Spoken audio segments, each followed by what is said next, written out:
On the opening night of the 64-65 season, the number 1 was retired to the Garden Rafters to honor Walter Brown, and Bill Russell vowed to win that season's championship in memory of the Celtics founder. But a large obstacle stood in Boston's way: Wilt Chamberlain and the Philadelphia 76ers. These two teams staged a titanic 7-game battle in the Eastern Division Finals. Boston appeared to have Game 7 under control when a Philadelphia turnover led to a Satch Sanders basket, giving the Celtics a 7-point lead with only 1 minute remaining. But the 76ers were not done. A Wilt Chamberlain free throw cut Boston's lead to 3 with just over 30 seconds left. And after a Celtic 24-second violation, Boston allowed Chamberlain an uncontested dunk, narrowing the margin to just 1 point. Then, with only seconds remaining, Bill Russell made a mistake that could have cost a championship. Chamberlain was crowding and Russell stepped back, which put the guy wire slightly in front of him or directly overhead. And he didn't realize it. And as he put the ball into play, it hit the guy wire. That automatically gave the ball to Philadelphia under the basket in which they were shooting. And there were 5 to 8 seconds left, and, it looked bad. Well, there was disbelief, more or less, feeling that that shouldn't have been a play that was going to stop us or stymie us or whatever. But in fact, the rule had been interpreted by the officials, and Red was sort of arguing with the officials that this can't be. And all of a sudden, we had about 2 seconds to make up our mind what we were going to do.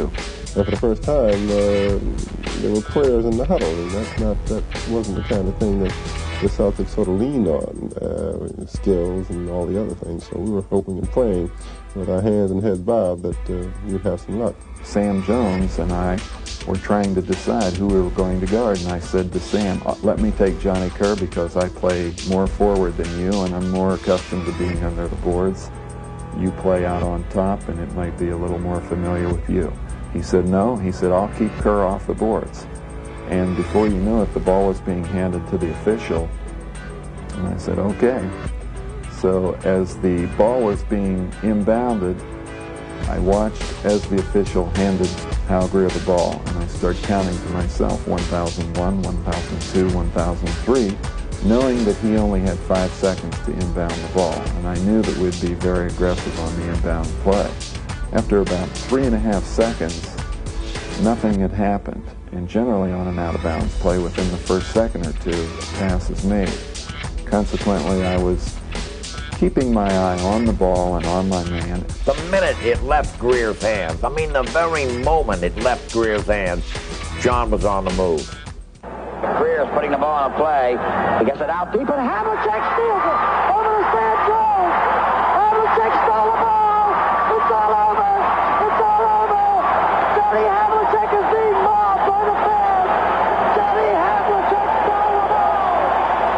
Lobbed the ball out to Chet Walker, and as he lobbed it, I thought right away that I might have a chance to deflect it, intercept it, or whatever. And as this happened, I was able to go up and momentarily control it, deflect it to Sam Jones, who dribbled out the clock. Russell was the first one to get to me because he realized that he had been wearing the goat horns, and he said, thank you for taking those horns off the top of my head. And by that time, trying to get to the locker room was almost an impossibility, and the fans really got crazy.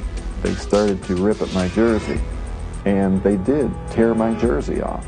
They were so jubilant about this victory. After the jersey was gone, people wanted more of me, and they started tugging at my pants. So at that point, that's when I started swinging, and I made it into the locker room. And when I got to the locker room, I had scratches all over my body because of them tugging at the jersey, and particularly right here where the stirrup of the shirt goes over your collarbone.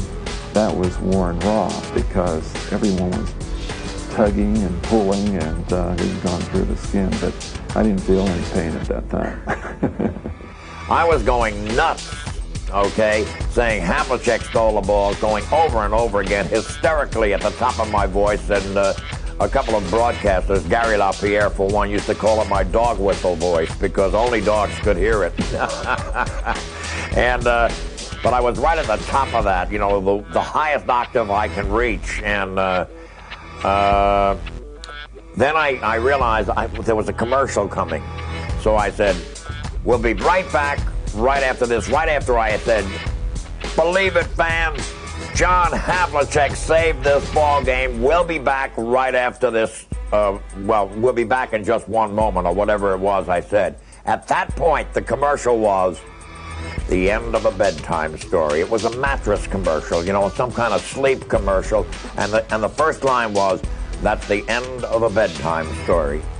Oh, boy, what a play by Havlicek at the end of this ball game.